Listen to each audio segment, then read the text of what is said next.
Well, I'm joined now by the scholar and author Daniel Serwer, who also specializes in conflict management. Daniel, this was supposed to be a very, very big event, all these defense and foreign ministers in one place in Bahrain. How much was it overshadowed by the death of Jamal Khashoggi, do you think? Well, that death was not on the agenda, and I think the Secretary of Defense's remarks in particular attracted a great deal of attention.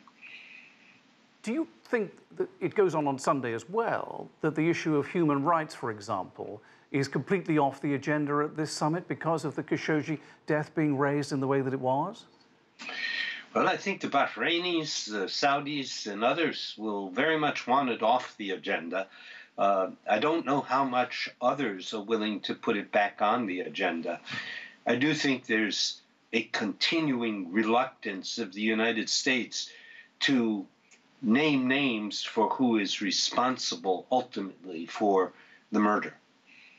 So the Khashoggi death overshadows this event. What were they supposed to talk about? What was on the agenda that we could have expected to hear about? They were going to talk about regional security, basically. And I'm sure there will be a lot of talk about regional security. The region is a mess, and it needs some new ideas about regional security. But you can't ignore this particular incident. The Saudi foreign minister was mistaken, I think, to refer to media hysteria. The fact of the matter is there's a lot of attention to it because it's really quite important that a Saudi citizen was murdered inside a Saudi consulate in Istanbul. This doesn't happen often, fortunately, and I hope it never happens again.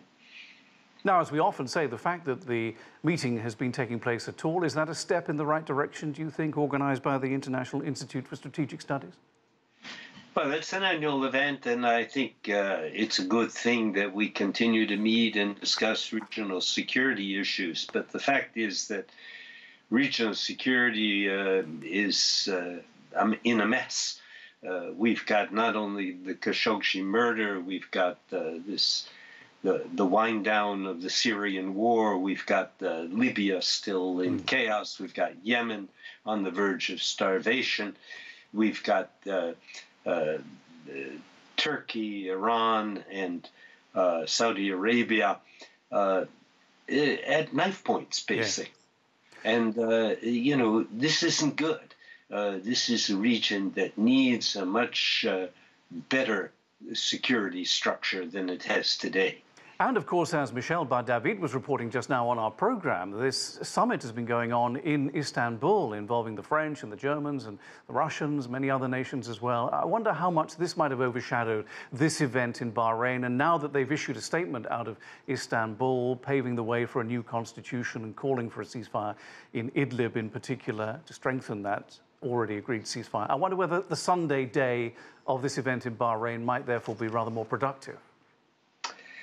Well, I suppose it's a possibility, but the meeting in Istanbul is really quite important. The real agenda there was that the Russians are trying to convince the French and Germans to pay for some reconstruction in Syria, and the French and Germans are sticking with the line that says we've got to see an irreversible political process of transition before we can do that. And that's why they've come up with this renewal of the idea of a constitutional committee.